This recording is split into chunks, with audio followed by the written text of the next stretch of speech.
Welcome to What a Creep, the show with Margot Donohue and Sonia Mansfield, talking about creeps from the past to the present. This is your quick guide to the biggest creeps, jerks, assholes, and losers, the best of the worst. From two nice ladies who want the world to be a little less creepy.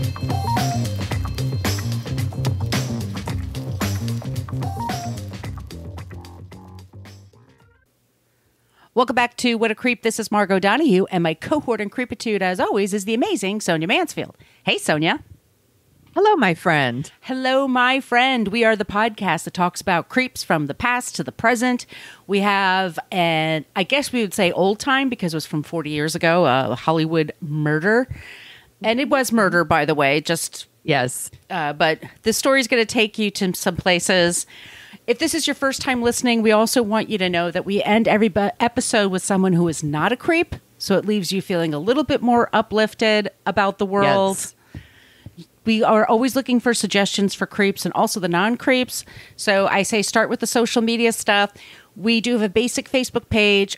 We don't use it. It's a place where people go to complain about our language or to ask us about episodes that are on our Patreon wall. We'll get to that in a second. But we do use salty language. So if you're listening in the car with your kids, maybe it's not earmuffs. The right time. Yeah, or maybe you don't care if your kids hear the word shit fucking damn. Not only that, but just the subject of today is pretty... Yeah, it's intense. It's intense. So just kind of, prepare yourselves, take care of yourselves. But we're much more interactive, in our Facebook group, which is What a Creep podcast group. You have to answer 3 questions in order to come on in. We just ask that you not act like an asshole. And we talk about things that are happening in the news and pop culture and things like that. So it's the only reason I go on Facebook is to hang out in our group. It's delightful. It is filled with delightful people. We call them cohorts. They are the cohorts of creepitude. Yes. We're on Twitter at CreepPod because somebody had What a Creep for 10 years on Twitter and never used it. Great. And we're on Threads, Instagram, and Blue Sky at What a Creep Podcast. And we have an old-timey email, whatacreeppodcast@gmail.com. That's a great place to send us your suggestions, but it's also a place, if you want to get some stickers, we will send you stickers for freezies. We will pay for the postage and everything, wherever you are on the planet of Earth. True. So that's whatacreeppodcast@gmail.com. Sonia, do you want to tell them about the website? Yeah, go to whatacreeppodcast.com, and it's everything you want to know about our podcast, but we're afraid to ask.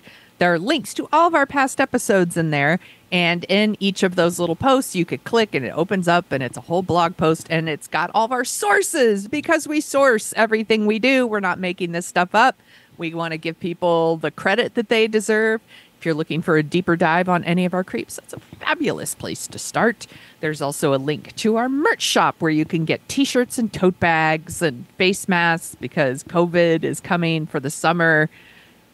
Yeah, do those things. Also, there's a link to our Patreon. You want to tell them about that, Margot? Yes, Patreon. It's a way you can financially support our show should you want to do that. You can do a monthly basis or you could do a year ahead, and it's a little bit of a discount. We have our first 8 seasons on there. And I just realized our Steven Seagal episode never went on there, but we have a new member of Patreon who was like, where's that Steven Seagal episode? That's the reason I'm here. That's where I got that shit up right away. It's a fun one. That's a fun one. It's a good one. We also put out 2 bonus episodes a month where Sonia and I just kind of shoot the shit about things that are happening in the news. So once again, that's Patreon. But if money is tight or you're just looking for another way to support us, if you can leave us a review wherever you get your podcasts, that would be amazing.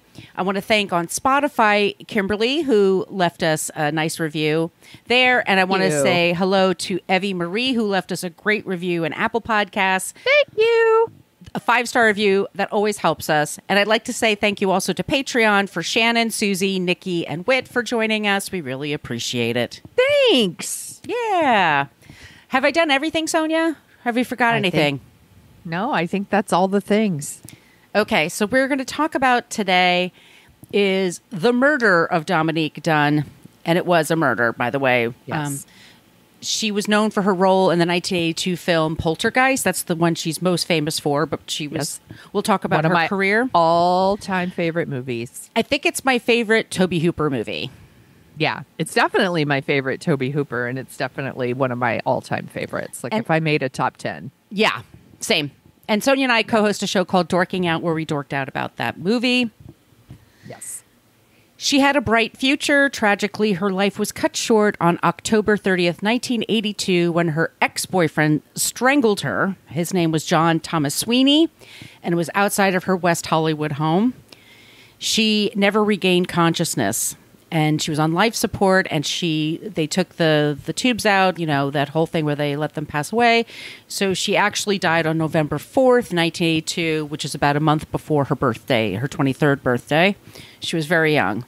And just so you all know, she was about 5'1" and 90 pounds. She was tiny. Tiny. And he was twice her size. So just keep that in mind. Ugh. The trial that followed sparked outrage, and Sweeney was convicted of voluntary manslaughter, not murder. Mm-hmm. The lenient sentence highlighted severe flaws in the justice system and how they handled domestic abuse cases, domestic violence. Her death brought attention to domestic abuse, prompting her family, especially her father, Dominique Dunne, to advocate for victims' rights and legal reforms. Her legacy endures through those efforts and her memorable work in film. And I want to remind everybody, the trigger warnings here are domestic and partner violence. Just once again, just take care of yourselves. Our sources are a few articles from Vanity Fair, Los Angeles Times, the True Hollywood Story. There's a link there.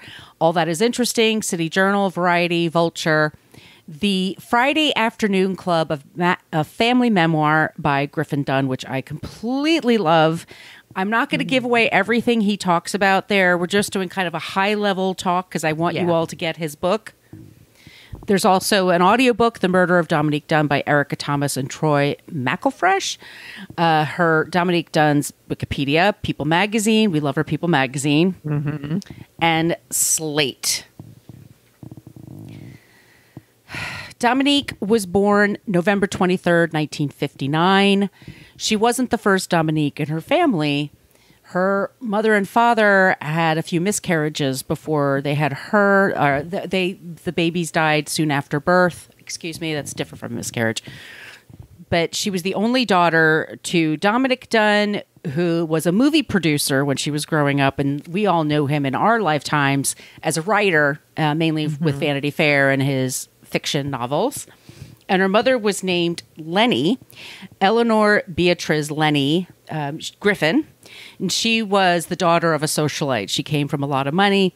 So Dominique grew up very wealthy and privileged in Beverly Hills, as did her siblings.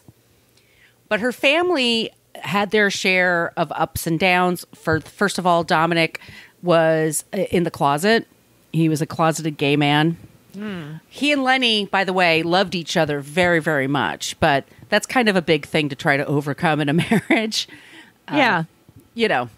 Alex was, there's Alex and Griffin, and then there's Dominique.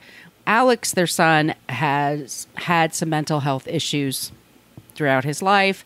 Griffin is a very successful actor and director.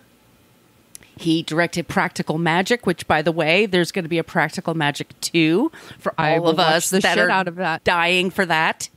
Can't wait. And Dominique was a very popular, bubbly kind of personality.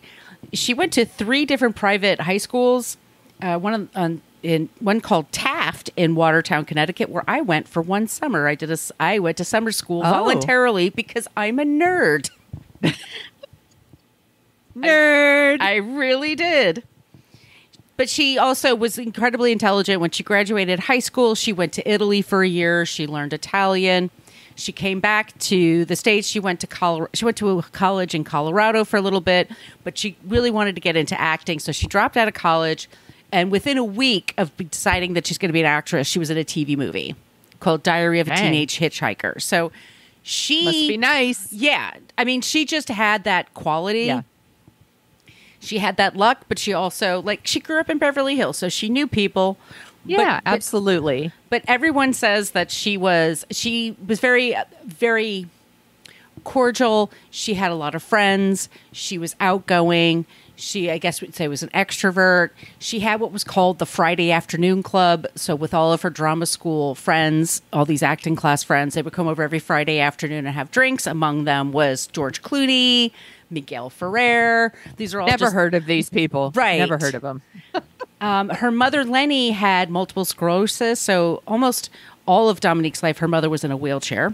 And that's how she got around. I think maybe this is how you learn compassion when you have to, Yeah, absolutely. you know. She also, Sonia, she was a big fan of yacht rock, Christopher My Cross. favorite. Yes.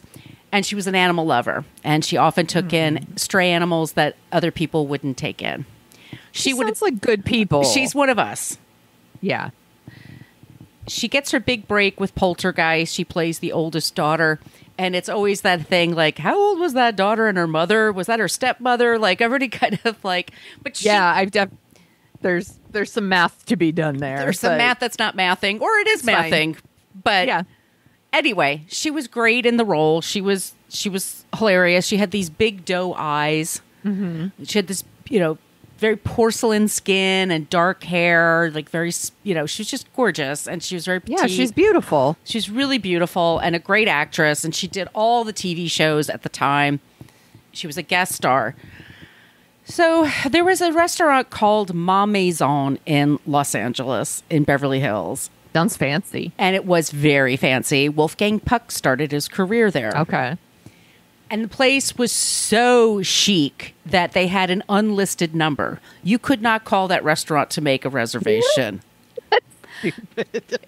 That's Hollywood for you. And New York, by the way. New York is just as obnoxious. Like, there's just status symbols. So it was one of those places where ladies who lunch, or just where people made deals. So Dominique's there with her parents one day, and she's like 20, 21. And this guy comes over and says, "Hey, did you like your flounder?" And she's like, "Yeah, it was good." And he said, "Well, I was the one who made it." And his name was John Thomas Sweeney. And he was a sous chef. So he assisted Wolfgang Puck, or whoever was the chef in charge. Mm-hmm.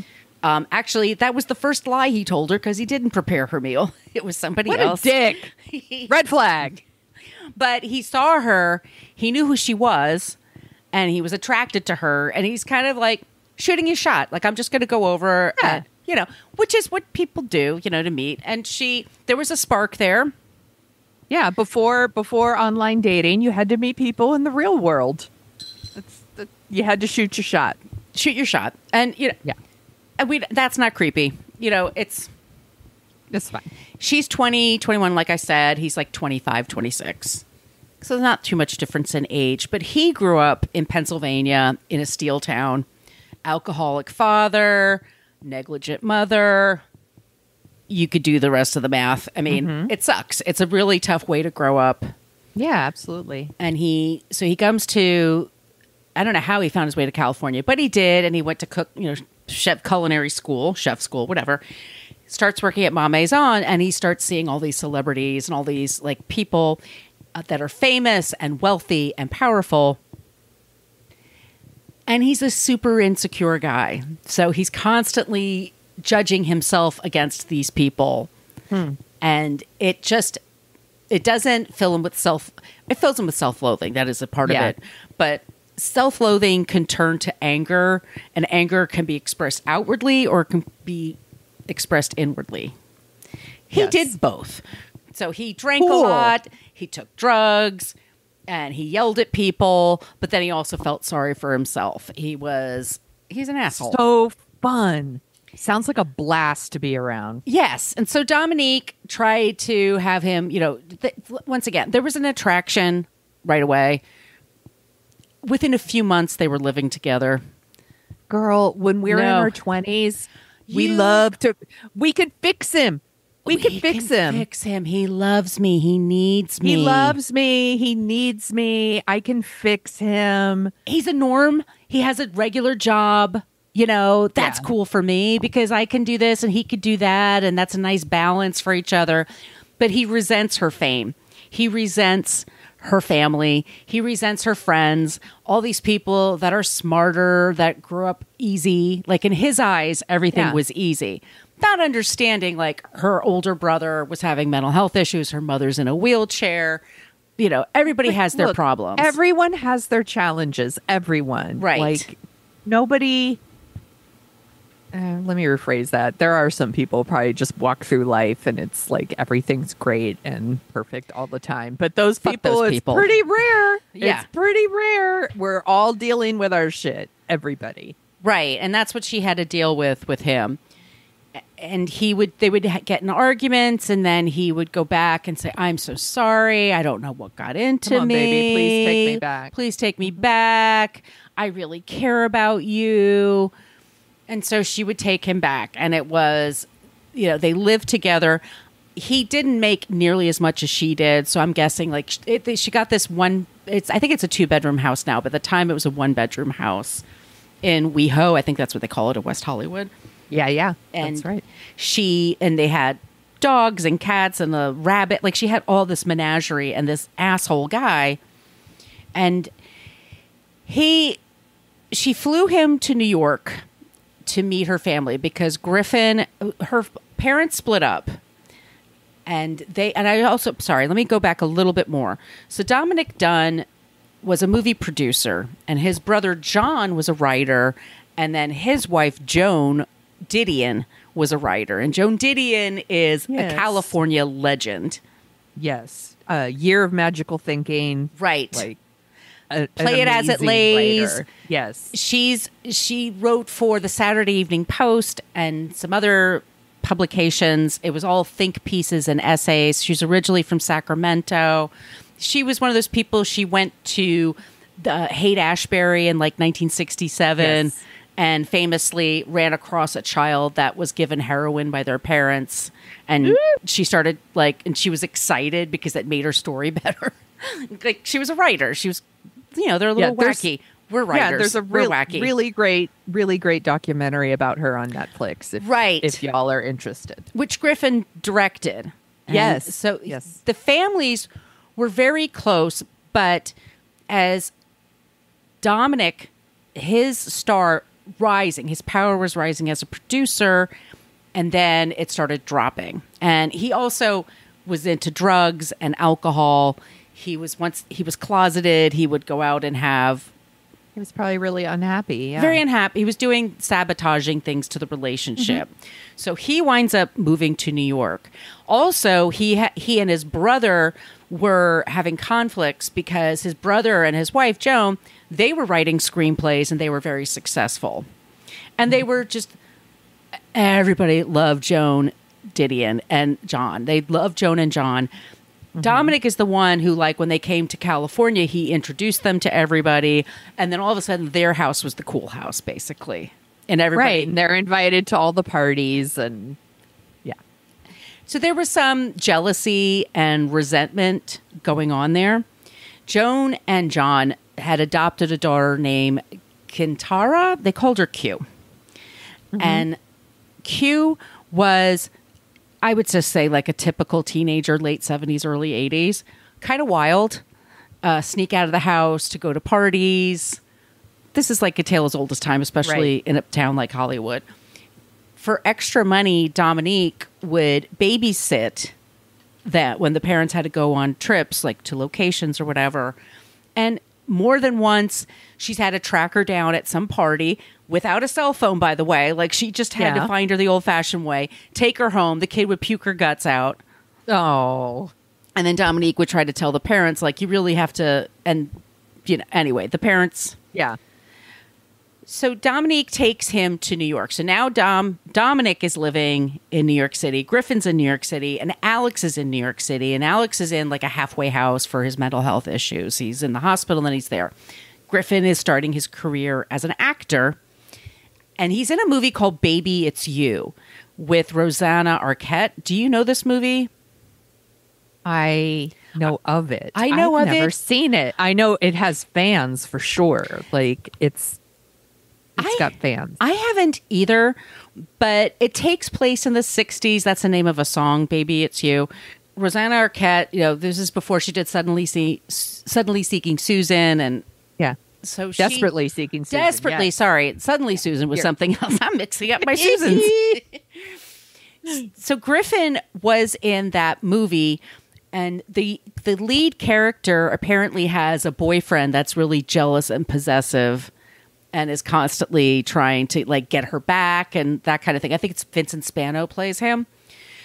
And so Dominique comes out with John to meet the family, and Griffin says, "Hey, come to this. I'm going to have a screening of this movie that's coming out in a few months. I'd love, we'll see that and then we'll have lunch and we'll talk." And he said that John Thomas Sweeney, by the way, is his name. And John Sweeney's crying and saying, "Hey, man, that guy was me. That was like that part really rung true for me." And right. And Griffin's like, "I don't know about this." And none of them really like him. Once again, everybody, this is over 40 years ago. And people just, the attitude was like, you don't want to interfere in other people's business. Whatever they do is their business, not yours. Like, you can't fix something. Don't get involved. And so, right. And well, you don't want to alienate her, right? It's like people, I mean, we still do this. Like your friend has a boyfriend that you're like, he's trash, but you'll still be nice to him because you don't want your friend to skip out on you, basically. Because very often, whether we like it or not, people will choose their romantic partner over their family and their friends. And you don't want to be the person that alienates them from everybody. Right. So it's this game of like, you don't want to betray yourself, and you also don't want them to get hurt, but there's only so much you can do, so much interference you can do. And especially when they're in that loop and she's in that loop with him. He gets aggressive, she kicks him out, or she runs away. They get back together. And there's an incident where he beat her up and he choked her and she gets away and she takes him back. And then a few months later, it happens again. And this time he really hit her around her face and really roughed her up. And she just got in her car in her little VW Bug. And he jumped on top of the car, and he's so big, like he almost stopped her, but he didn't quite stop her. And she drove to a friend's house, and then she stayed with her mother, and she's like, get the fuck out. Her friend that she stayed with that night, she had to be on set the next day for Hill Street Blues. She was playing a woman that was abused and had a baby. And she shows up all beaten up and holding a baby. And she's staying with her friend, and her friend's trying to take pictures of her because he figures this is evidence. And he says, "What are you doing tomorrow?" And she's like, "Oh, well, guess what? I have to be on Hill Street Blues, and I'm playing an abuse victim." He goes, "Well, you could show up late because they don't have to do any makeup on you." And she started laughing because he's just trying to make her, yes, I know, it's a kind of, but she thought it was hilarious. Like, they have a dark humor in their family. Mm-hmm. So she's got all these bruises and cuts and everything. And if you look up Dominique Dunne, Hill Street Blues image, apparently she was so roughed up, they didn't even have to touch her face. Like, that's how she arrived. And everybody filmed her. She showed up like that. And no one said, we have to call the cops. We have to. I'm looking it up. Right. Oh my gosh. Oh my gosh. I mean, you could see around her neck. I mean, it's really bad. It's really bad. Yeah. So that's about 6 weeks before he comes back again. So she leaves him and she stays with her mother, and he comes by the house and is terrorizing Dominique, and her mother who's in a wheelchair and can only do so much. But he's like, take me back, blah, blah, blah. And then he's getting angry. They won't let him in. He's like getting aggressive. Eventually he moves out and she goes back into their home and she has the locks changed. Mm-hmm.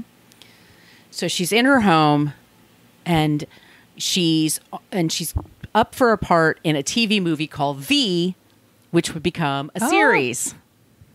We just talked about V last week. That's right. What a creep. Yeah. Our creep, Stephen Collins, was married to an actress who was in V as well. Yes. So she has a friend called David Packer, and David Packer is in the show. And she has him over to run lines, which is what people do. Yeah. And so they're just friends and they're hanging out. And John Sweeney calls her. She's on the phone with a friend and she's catching up with a friend. And all of a sudden, what used to happen, kids, is the operator, you could interrupt somebody. You would get a busy signal if someone was on the low. There was no call waiting. There's no way to know who it was. All of a sudden, you either heard a click or you heard nothing. They would just hear a beeping. So they could call the operator, which was 0, and say, please connect me to this person. Tell them it's an emergency. I need an emergency breakthrough. And the operator would come through, say, I've got an emergency breakthrough. Someone is desperate to contact you. This is their name. And he's calling her, and she says to her friend on the phone, oh, God, it's Sweeney. I better take it. I'll call you later. She talks to him and says, basically, leave me alone. Go away. Leave me alone. Hangs up, and she sits on the couch, and she's talking with David Packer, and they're going over their lines. And guess who shows up but John Sweeney? John Thomas Sweeney, let me just say. There's probably literally a million right. John Sweeneys, probably just in Brooklyn. Okay. So he shows up with some cookies that he just baked, Halloween cookies. And he's like, hey. And she's like, no. It's an emergency. Eat these cookies. I made you the snickerdoodles. Come on. I'm a good guy. She's talking to him at the door. And John is getting very aggressive. He's like, who's here with you? Because she's got David in the house with her. So she says, she goes out to her front porch and she shuts the door behind her. And they get into this argument. And it escalates very, very quickly. So David Packer goes to the front door and he can hear him screaming and yelling. And he can hear a thud like he's pushing her against the door. He locks the door, runs to her bedroom, and calls the police. And the police say, we're in the wrong district. You have to call somebody else. This is 1982. Yeah. Are you fucking kidding me? He then hangs up the phone, picks it up again, and calls a friend of his and says, I'm at Dominique's house. Her boyfriend's over. He's trying to kill her. If I'm dead, he killed me too, and his name is John Sweeney. Jesus.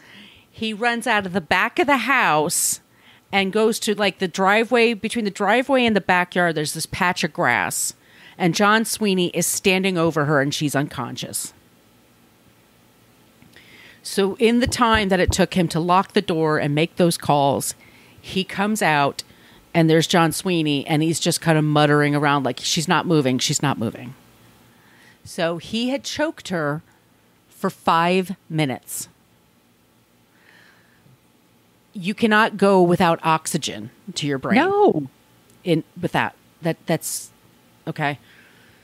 So the neighbors can hear this. Everyone's calling the cops. And he stays there. John Sweeney stays there. John Thomas Sweeney. And the cops show up. And he says, I screwed up. I killed my girlfriend. I think I killed her. I really screwed up. Very calm. And the cops are like, what happened? And he said, we both had too many drugs. And she was choking, so I tried to help her, but she vomited, and they couldn't find the vomit. She vomited, and then I was trying to help her, and then she just died. So then I ran into the house and swallowed 2 bottles of pills to kill myself, but they haven't kicked in yet. He did not go into the house. Care that there's a witness there? No. Okay. So the cops are like, this sounds like total bullshit. Mm-hmm. They immediately take her to the hospital and they put him in custody. So Dominique's parents are called, and I cannot imagine. I can imagine. What a fucking nightmare. A fucking nightmare. So the district attorney calls Lenny, and then she calls Dominic, and then Dominic calls Griffin and Alex, and they're flying cross country, and they're like, maybe she's okay. Maybe she's okay. Maybe, she's not dead. I mean, she's in the hospital and she was badly beaten. Right. And all this happened very quickly from the time they met him to this. It was very quick escalation. Right. They get to the hospital, Lenny, all of them, and the doctor says, I need to prepare you. She's not going to look like what you think. She's been through a lot. And so they go into the room, and her head was completely shaved, and she had very thick, long, beautiful hair. Yeah. Head is shaved, and there's like a vice being screwed in the top of her head because they had to relieve the pressure. Oh my God. And her eyes were bugging out and not closing.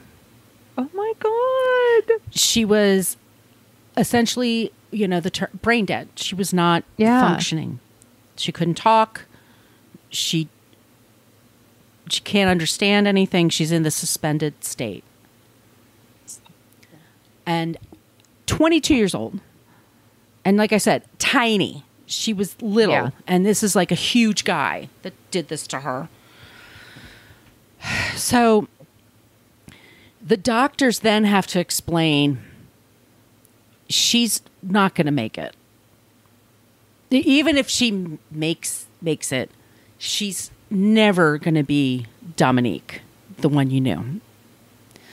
Right. And so they're like, well, what she would want us to let her go, which is what I've told my family. Like, if that's the state I'm in, let me go. But please donate my organs to anybody who needs them, which is common now, which not common then. Right. And there were 2 people that were looking for transplants in the hospital, and there was somebody who needed a heart transplant in San Francisco, and they just, but they had to wait for a few days because in order to press charges for murder, they had to prove that he was the one who killed her versus her family just cutting off. Right. Which is, I don't even know. I don't know how you deal with this. Like, I don't know how you carry this around. Like, even in a situation where, like, let's say she got in a car accident and these things happened, like, to have to wait, or just to even make that decision to be like, yes, we need to, like, let them go, like, is so fucking hard. And then to put on top of it that there is a person responsible for this and that you have to, like, play like a legal angle here to, like, this kind of stuff after something like this happens. It's awful. And this is the time where I want to say, and I know this is a tough subject and not everybody is up for that, but I've been through some, me because I've been through some losses, and it's never too soon to kind of plan for things like that. If you feel strongly, like, if you want them, just I don't care if I'm vegetable, leave me as a vegetable. Like, that's how God wants me. That's how God like, that's what you want. Fine. But if it's not, you need to put something in place, a living will, which is not expensive. You can find legal, but it really takes the pressure off the people who are going to be in charge of taking care of you. Okay. That's my soapbox, or that's my one little thing. No, it's a kind thing to do for the people in your life. For them to know what to do. Yeah, they want to do right by you. Right.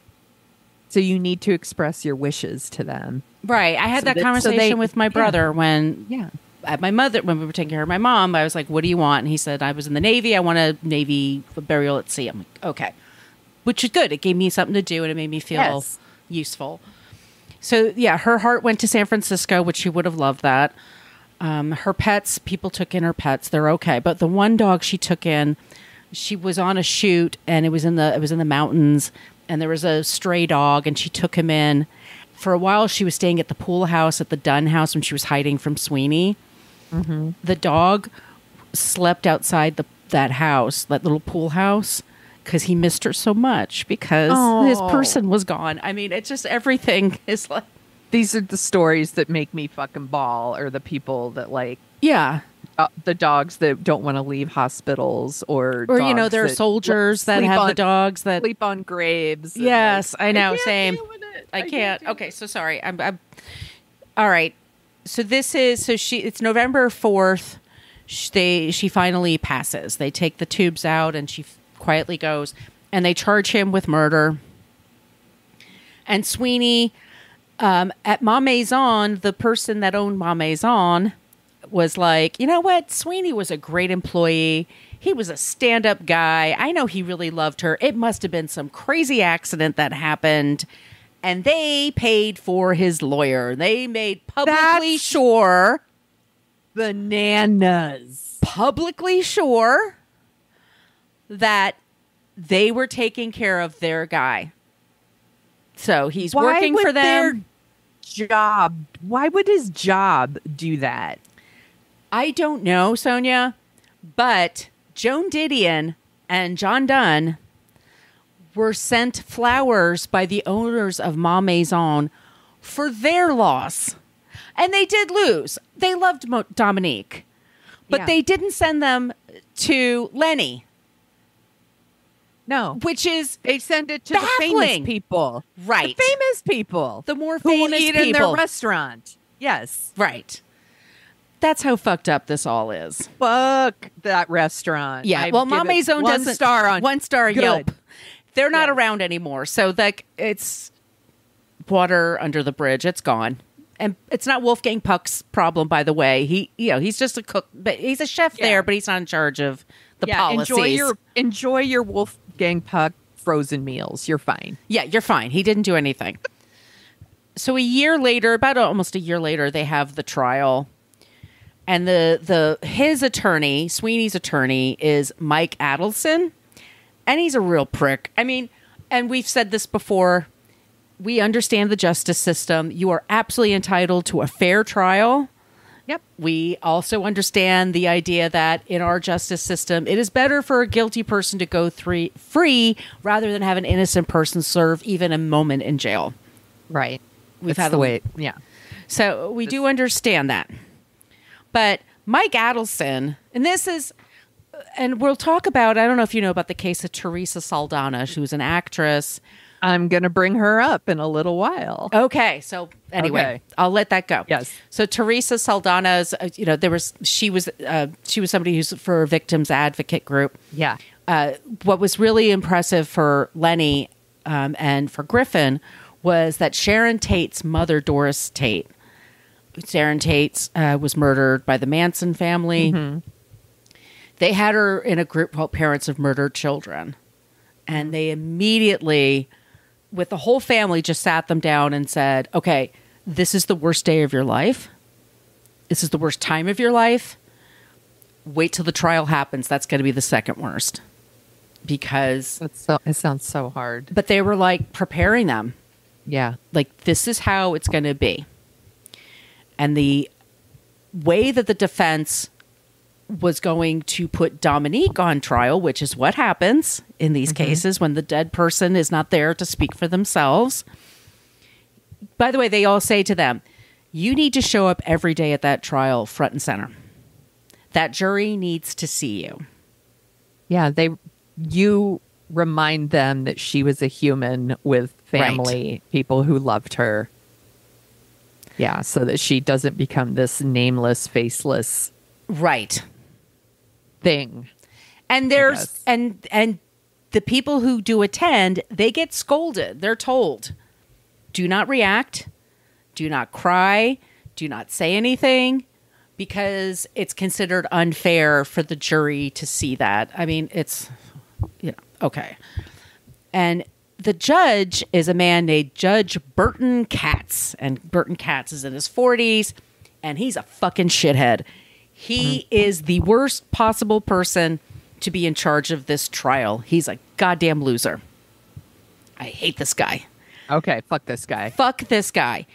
He was constant, and the judge was in the pocket of the defense. And he was constantly letting their objections go by, but not the district attorney's objections.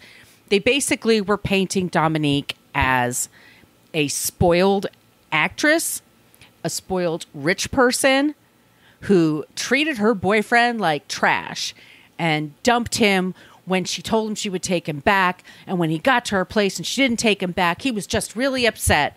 And that this wasn't a crime. It was just a tragedy.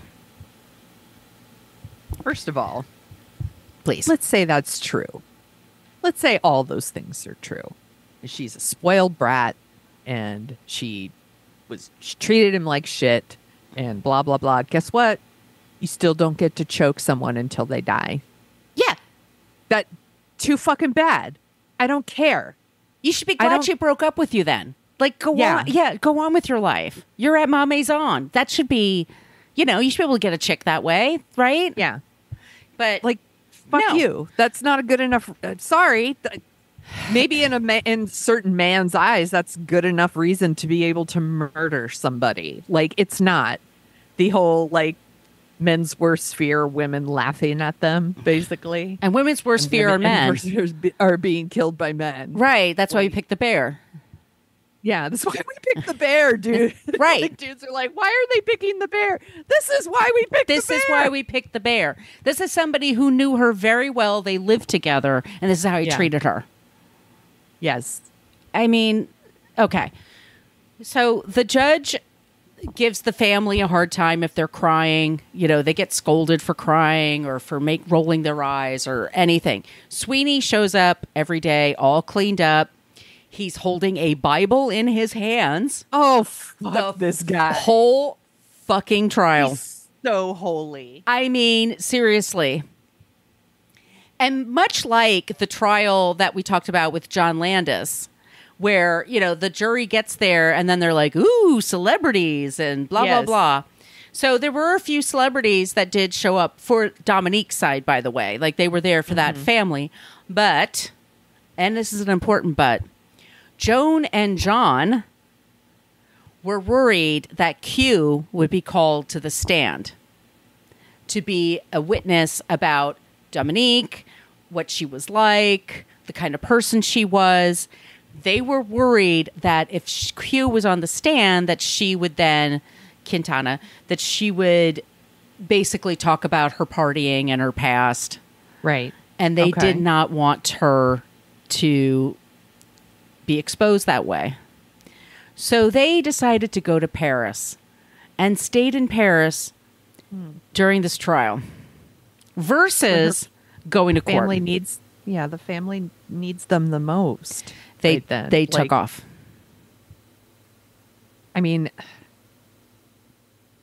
and it sounds like they were trying to justify not being there. It's like, you need to be there. I'm sorry. There's no excuse. Yeah. I'm sorry. It's a good lesson for Q, by the way. Like, yeah. And Dominique would have, I can't with these people. So they just take off. The defense attorney, Mike Adelson, he's still practicing. He at one point tried to get Lenny thrown out of court because she was in a wheelchair, and he thought that she would attract sympathy from the jury.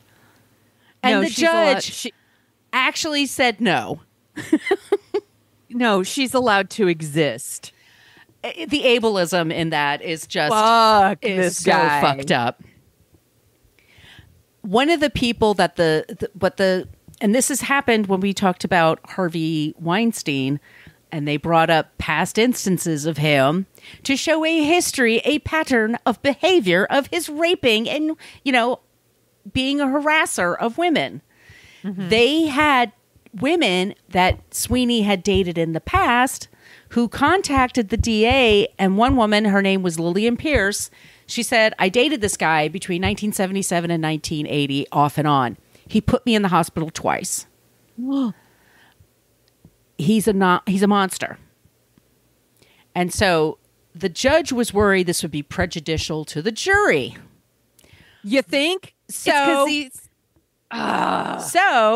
he's like, I'll allow her testimony. Bring her in. I'll allow some testimony, but I'm going to have the jury taken out. And if I change my mind, I'll bring them back in, and she could talk about her story again about how this man almost fucking killed her. Jesus.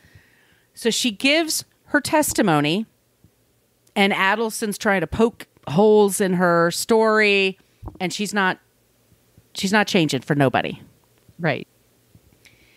Sweeney gets furious, jumps up from his chair, leaps over the table, and attempts to attack her. Shit, that's just like the movie Primal Fear. Exactly like Primal fucking Fear. They wrestle him. They don't take him out. They put him back in his chair, handcuff him to his chair until he calms down. And then he starts crying. And the judge... I'm so sorry. And the judge said, I'm so sorry, Mr. Sweeney. I know this is a very stressful time for you. The fuck? Yeah. I am so sorry that the fact that you murdered someone and now you have to suffer the repercussions is very stressful. Yeah. My apologies, sir. Yeah. Good day to you. He decides he won't use her testimony. He throws it out. He says, you can't use that. No, we can't use that. It might upset the defendant again. We don't want to upset the defendant. Right. In his murder trial. Now, the friend that Dominique stayed, and also let me just say, sorry. Sidebar. When Dominique, she's named for her father, Dominic, obviously. Yes. So I'm sorry if I say Monique because I'm looking down at my notes. But Dominique was named for her father. When Dominique had her funeral, the family went to the Beverly Hills Roman Catholic Church that they always went to. That's where she was baptized. You and I were both raised Catholic. It's a big deal. Yeah. The Monsignor that was in charge didn't know who she was, couldn't remember who she was. The Monsignor also double booked the church, so there was a wedding and a funeral happening at the same time. So everybody that was showing up for the funeral, including the press, had to wait outside for a wedding to be done.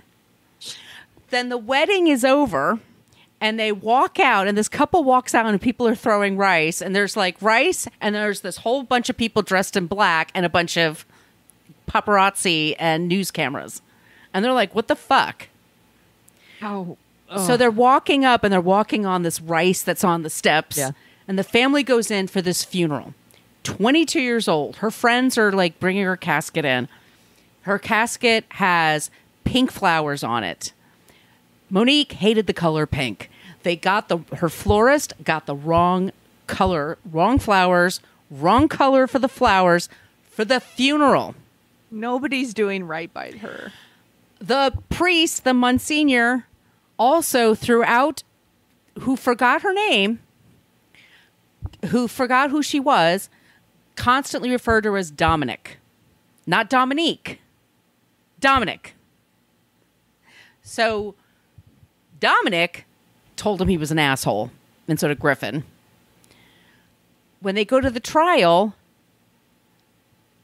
Mike Adelson, first of all, the first few days of the trial, would go up to Dominique Dunne and say, "Good morning, Mr. Sweeney," just to get a rise out of him. Because he's trying to get him so angry that he'll get kicked out of court. So that's what the defense attorney is doing to the father of the daughter that was strangled to death by Mr. Sweeney. These are the kind of lawyers that when all those jokes make lawyer all jokes. Those jokes about lawyers, all those things that people think about lawyers, it's all wrapped up in one lawyer. In one that guy. That's exactly it. So, and then the judge kept saying Dominic, not Dominique. And it was so the night that Dominique ran away from him the second time he tried to choke her to death, she stayed at her friend Norman, and her friend Norman was gay. And Norman's the one who took her picture and made her laugh and stuff like that. So Yeah. Norman was brought in, and what they didn't, and they were very scared because what people didn't know was that Norman and Dominic had a fling. That Norman and Dominic had a side thing going on. And and the defense was like looking for dirt for all of the people that were testifying. So Dominic was terrified that he was going to say, Right. because that's enough for a jury to be like, oh, well, there's two gay guys. This has to be bad and guilty. Like, it's just right. They're just bad people. She's a spoiled actress brat with her gay dad, blah, right, blah, blah. and her gay friend that's like screwing her dad and blah blah blah. Like their humanity is just diminished Right. by this. Norman is a great witness and like doesn't falter.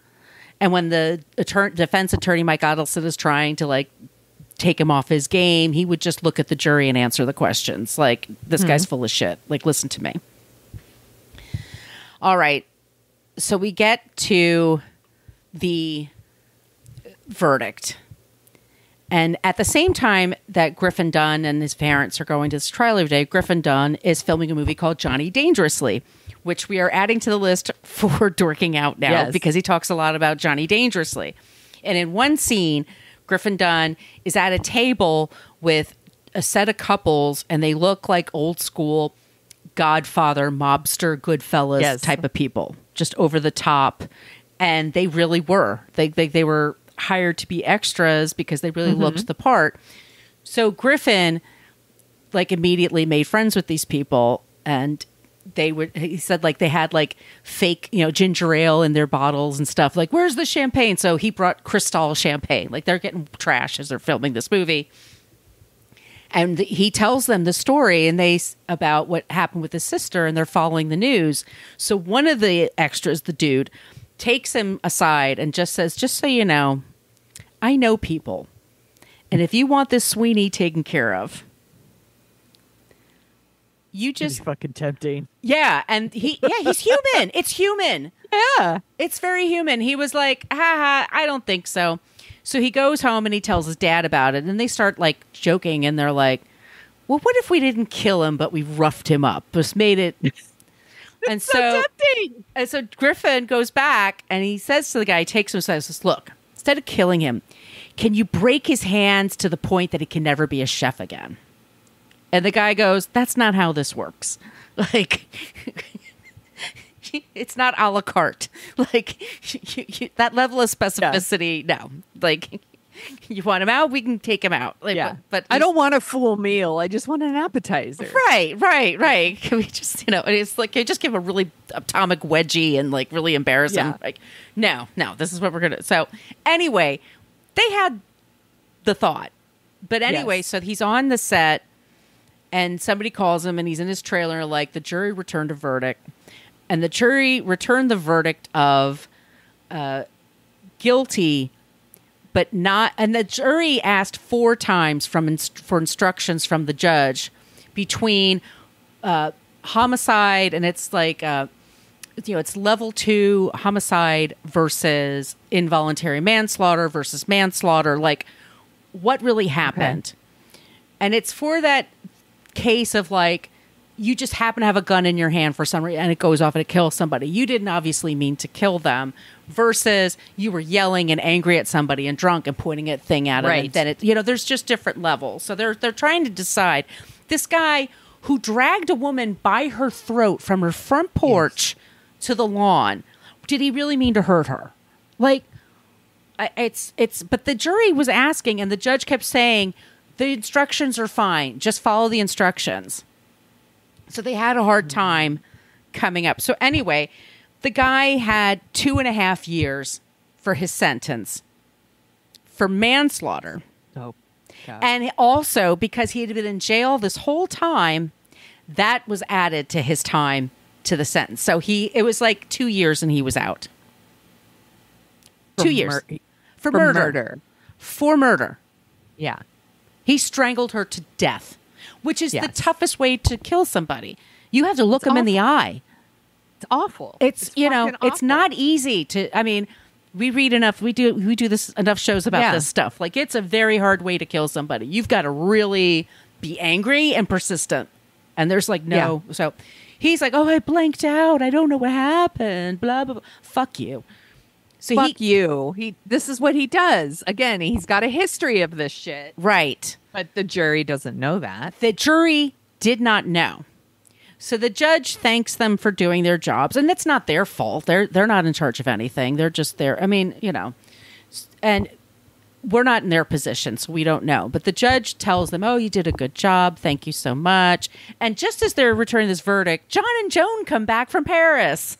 Like, yay. So Griffin and a friend of his decided to get back at them, and they went to an out-of-town florist and had them deliver flowers to John and Joan, and said it was coming from the owner of Ma Maison, like, hey, we had a victory today. Welcome home. They were like, boing, boing. Anyway, he's in jail for a little while, and he gets out. Mm-hmm. And he's working at a restaurant in Santa Monica. It's what he knows how to do. And so the family and their friends that are, in justice for homicide victims, and that's what Lenny starts as, justice for homicide victims, she and Dominic, but also parents of murdered children and just people in general like Theresa Saldana started showing up at the restaurant like, hey, you know that food you're eating? The guy that killed my daughter with his bare hands made it. And then people are like, well, fuck that. I'm not eating at this place. And so he gets kicked out. He changes his name to John Mora, and he moves to certain places. He's still alive, and he apparently, Sonia, from what I can tell, he lives in the Bay Area, and he works as the head chef at an elderly home for like elderly people, like a retirement home. And he's sort of the guy in charge of all the meals. Okay. So that's what he's doing. I mean, people are saying in the group, like, oh, he moved to Oregon for a while. Somebody said he was in Alaska. From what I can tell from my research, that's where he is. Okay. I also Good to know. Good to know. I also want to say, sorry, from Johnny Dangerously, when Griffin got noted that the jury came back and this is what they came back with, and he realized he had to get home. Michael Keaton's like, hey, what's going on? And he's like, hey, they just had the verdict and this is what they said. And Keaton went up to the director and said very loudly, Griffin's got to go home now. We're cutting for the day. And that was that. We are Michael Keaton stans here. And he said he's been like, that was like one of the kindest things somebody did for him ever. And it doesn't take much, y'all. It doesn't take much. A little humanity. It was a little humanity. So Griffin Dunne is married to Carrie Lowell for a while. Okay. And they had a relationship that was very accelerated. She got pregnant a few months after they met. And they eventually divorced, but they're still friends. And they had a daughter. And their daughter, when Dominique Dunne got to hold her, it was kind of like, Dominique again. Like it really was a very healing kind of moment and a kind of thing that happened. So Griffin Dunne is Dominic passed away in 2009 to cancer. Lenny passed away. Alex is still alive. I'm not sure where he is. I was trying to find out where he is, and maybe he just wants to be alone. So I was like, But Griffin is an actor and director, producer. He directed the documentary about Joan Didion. So he said that he didn't really talk about that time when they took off to Paris. Yeah. They never really talked about it because obviously it was a sore subject. And I'm sure I hope to think, because she was a great writer, and I would hope to think like at some point she was thinking more about, wow, maybe that was fucked up. Maybe that was kind of not. She seems someone who could look in herself and write about things, and I'm sure that happened at some point. Yeah, and John and Dominic, John Dunne and Dominic Dunne, they had their, they were friends, they were estranged, and then when Monique was killed, obviously, you let that shit go. But then when they didn't show up for the trial, they were upset. Rightfully, I think. I would be pissed. But then John and Joan moved to New York City, and Dominic and John started hanging out. And they just decided, bygones, like, there's nothing we could do about the past. Let's just... Right. And they made up. And they talked every day on the phone, which is a good thing because it wasn't too long after they moved to New York that John died very suddenly of a heart attack. Yeah. Joan Didion wrote about it, and and she lost her daughter. Q died not too far after her father did. I mean, just that's a lot of loss, And that's what The Year of Magical Thinking is about. And it's one of the best books about grief you'll ever read. It's on my list to read. I've been thinking about reading it. It was Vanessa Redgrave, I believe, played it on Broadway. It was a Broadway show for a while. So Dominique lives on in her movies.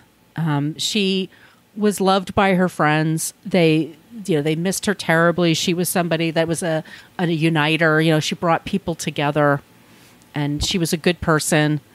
And I want to remember that about her versus the shithead who, fuck this guy. Fuck this guy.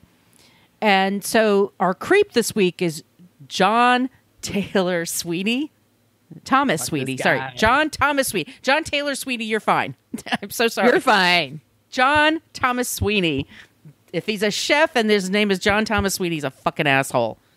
That's our creep. Food. And R.I.P. Dominique Dunne and Griffin. I'm very sorry for all of your losses. Yeah, it sucks. I know how that feels. Good job, my friend.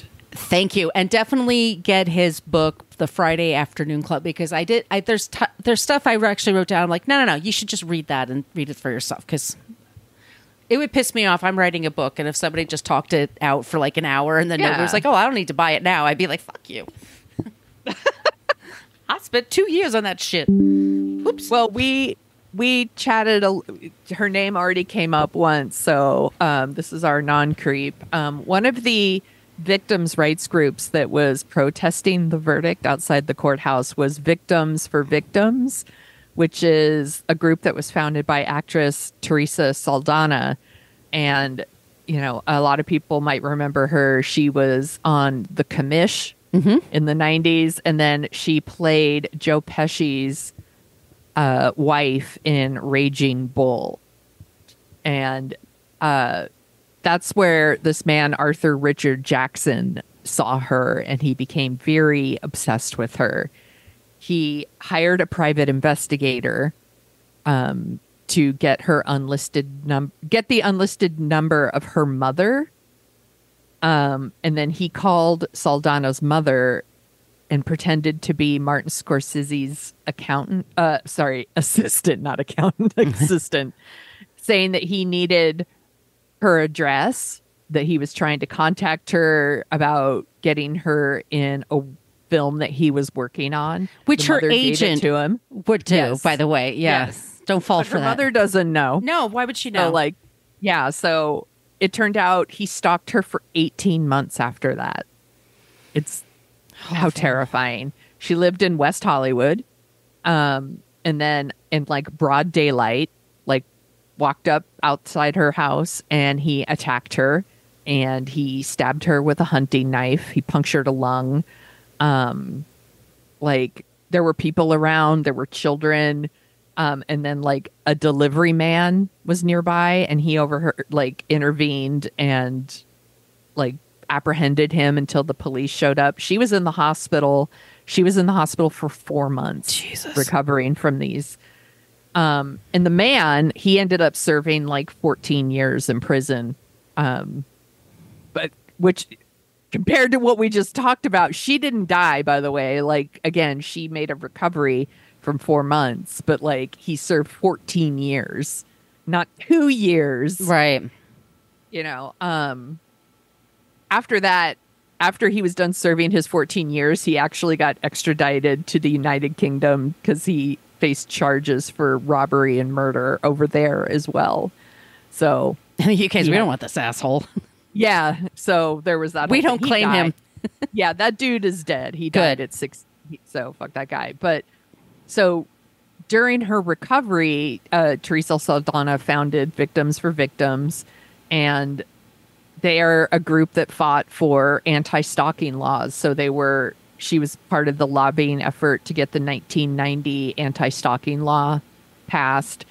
The 1994 Driver's Privacy Protection Act, which I was like, that's a interesting name. What does that mean? So I looked it up, and it's basically, it prevents people from exposing, it prohibits the sharing of personal information without the express consent of the person. Mm-hmm. So, you couldn't go to a DMV and get people's information without. That's permission. How they got that guy found Rebecca Schaefer. Yeah. So I was going to bring this up too, so that the man, Robert John Bardo, he did the same thing. He hired a private investigator to find where Rebecca Schaefer lives, She was in My Sister Sam. This is a very famous case, and he did the same thing. Like, he showed up at her place and he killed her. Like, and it was in '89. So that was like right before they got these laws passed. He shot her like point blank range. Yeah, right. Theresa Saldana. So she founded that group. This is bananas to me, but she played herself in a TV movie. In a movie. It was a super famous TV movie. My mom and I saw it. Yeah. And she also wrote a book called Beyond Survival, and it's about her experiences after being attacked. Unfortunately, she died at 61. She got pneumonia and died. She was only 61. Pneumonia is not a thing to fuck around with, y'all. No, it is not. But that is our non-creep, is Theresa Saldana and the Victims for Victims group. I know you can get it on YouTube, the TV movie. It might also be like on a Freevee or a Tubi or something. They do a lot of those TV movies, but it was really, really good. I remember my mom and I watched it. I'm like, I'll look it up right now on my app to see if it's playing anywhere. I'm no doubt you could find clips on YouTube, but let's see. Victims for Victims. Let me just say while you're looking for that, Judge Burton Katz, by the way. It's on Amazon Prime. I knew it. Okay. Judge Burton Katz, by the way, when the verdict was announced and Theresa Saldana and her group were there and all the press was there and they were outraged by the verdict, he turned around and when he was giving his sentencing, he blamed the jury for bringing back that verdict and said it was their fault. He's such a weasel. So he basically was in all different court. His career he was going to be on the Supreme Court in California and all this stuff. His career was completely derailed because fuck that guy. Poor baby. Yeah. Poor baby. Fuck that guy. All right. That's the show. If you like the sound of our voices and you want us to talk about something a little more uplifting or whatever. I'm like, I don't know if this next episode is that uplifting. I know. But we'll find out. For the next Dorking Out show, we're going to be talking about Presumed Innocent. Do you want to tell them about it, Sonia? Yeah, that movie came out, and I don't have the year in front of me. I want to say 1990. 90. Yeah, with Harrison Ford. It's based on the book, and right now there is a mini series on Apple TV with Jake Gyllenhaal. I have a feeling this one hasn't aged very well, but there is nothing that we love more than a 90s thriller, especially one that hasn't aged well. So I think this is going to be a super fun conversation. Yeah, it'll be good. Yeah. So, and I should say, by the way, for Patreon, you can sign up for What a Creep podcast for free. And what I do is I post on there sometimes like news clips I have like some of Dominique Dunne on there this week. And then also I post clips and trailers from the movie we're going to talk about on Dorking Out, because not everybody wants to go to TikTok or Facebook or whatever. Some people just want that Patreon app, blah, blah, blah. So anyway, you can sign up for Patreon, not pay, and then you can get that shit. Okay. Yeah. Please send us your suggestions for creeps and for non-creeps, all those places I mentioned at the top of the show. We love it when you use the Annie Potts gift. We got one from Ghostbusters, but you can just pick anything you want. Yeah. Just be clever, just make us laugh, make us smile. We love that. If you would like some stickers, once again, our email is whatacreeppodcast@gmail.com. And Sonia, where can they find you? You can find me at thesoniashow.com and The Sonia Show on Twitter, Instagram, TikTok, all the places. Blue Sky, sure. Mastodon, sure. Threads, yep. Wherever. Where can people find you, Margot? You can find me at Brooklyn Fit Chick for Threads, Instagram, and also Blue Sky, which somebody reached out to me from the show to do that. And I was like, oh, I forgot I had this app. That's Brooklyn Fit Chick there. That's also the name of my site. And I'm at Brooklyn Margot for TikTok and for Twitter. Okay, everybody. Thank you so much for listening. Go watch Poltergeist. Remember the good things that people did. Griffin Dunne's amazing. Follow his career. Get his book. Just, in the meantime, not in San Francisco where apparently it's 61 where Sonia is. It's 97 where I am and like super humid. Boo. Boo. So keep cool. Be safe. Just don't be a creep. Don't be a creep. Thank you for listening to us talk about creeps. You can follow us at What a Creep Podcast on Facebook, Twitter, and Instagram. But don't follow us too closely. You can email us your creepy stories at whatacreeppodcast@gmail.com. But please keep your dick pics to yourself.